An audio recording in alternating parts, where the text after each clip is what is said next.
Welcome po again sa Chef Ron Bilaro YouTube channel para po ito sa mga vegetable lover. Ang share ko po sa inyo ang version namin sa Pasig, ang pagluluto ng lumpiang hubad.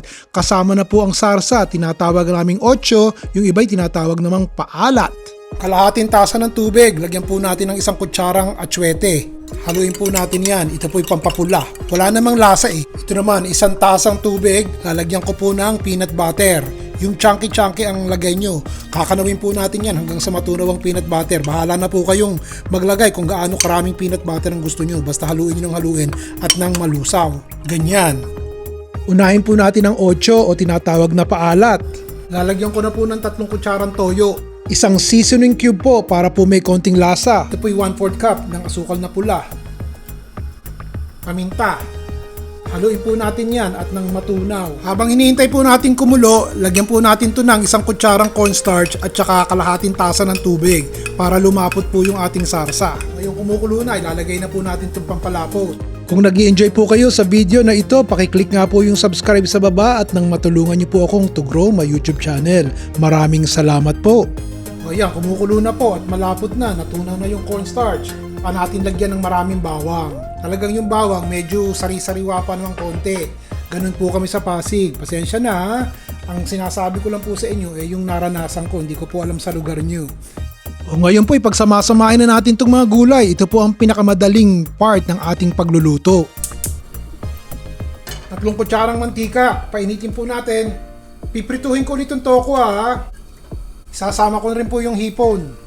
Konti-konti lang itong mga ricado na ginagawa ko, niluluto ko mga kaibigan. Ito po pandagdag lang. Kaprasong tokwa, ilang pirasong hipo na hiniwa ko ng maliliit. Iprito po muna natin. Okay, luto na po ito. Papatayin ko muna yung apoy at isasalin ko muna ito. Kunin natin yung mantika para magamit ulit. Mainit na po yung mantika, lagyan na po natin ng bawang. Sibuyas. Kapag medyo mapula-pula na, singkamas po. Isama na natin yung ating carrots at saka kamote. Ito po yung mga maliliit na piraso lang. Yung singkamas na binili ko hinati ko pa sa 4 dahil medyo malaki Tapos kaprasong carrots, napakaliit na kamote. Talagang pag pinagsama-sama nyo yung gulay, dumadami. So hayaan po natin itong maluto ng siguro mga 1 minuto lamang. O yan, malambot-lambot na itong ating mga carrots, singkamas at kamote. Konting bichuelas. 1 tangkay ng celery. Maliliit lang yan Huwag niyong lulutuin ng matindi yung inyong kamote at baka magkalerot-lerot pagkain nyo. Maganda yung may konting kagat. Siya. Kapag malambot na, ilagay na po natin tong ating repolyo. At saka ilang pirasong sitsaro. Yung sitsaro hindi naman talaga kasama. May natira lang sa refrigerator ko So meron pa akong isang maliit na bag ng sitsaro. Lulutuin ko siguro sa makalawa at nang makita nyo. Ang ganda ng kulay. Wala pang panpalasa yan Lagay na po natin itong tubig na may atsuete.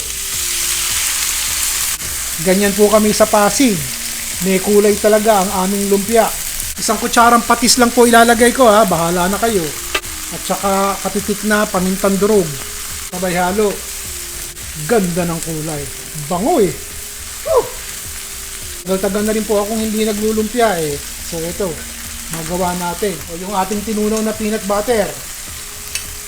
Lagay na natin dyan.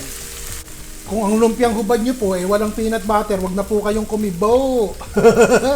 Ito po gantong luto ang nakagisnan ko sa Pasig na nakita ko sa nanay ko. Nakita nyo, natunaw na pong tuluyan yung ating peanut butter. Ganyan May mga ibang lugar po na talagang wala namang peanut butter. Pero palagay ko yung iba sa inyo naglalagay din ng peanut butter sa inyong lumpiang hubad. Mag-comment nga po kayo below para malaman ko kung ganito rin kayong magluto. O kumukulo na ng konti hihinaan ko po ng konti yung apoy. Isasama ko na po itong ating tokwa at saka hipon. Yung konting mantika nung pinagprituhan, sasama ko na po kasi may konting lasa. Konti lang naman para magkalasa-lasa pa ng sumara pa ng konti. Bago nyo po patayin, lagyan nyo ng konting kinchay. O haluin nyo lang po ng konti At pagkatapos patayin na po natin yung apoy. Sa amin po sa Pasig, talaga pong may peanut butter ang aming lumpiang hubad sa pagluluto. Ang sabi ko po kanina itong ulam na ginagawa ko parang pangsalit lang o pandagdag dun sa ulam namin kagabi. Pero pag nakikita ko parang ayos na ayos para sa 6 na katao. Sana po magustuhan nyo. At bago nyo po ihain, kaukan nyo ng konting otso o sarsa sa paligid, sa ibabaw. Konti lang po at baka naman tumapang. Ito po ang aking lumpiang hubad na may 8. Salamat po. Okay po ba? Ron Bilaro.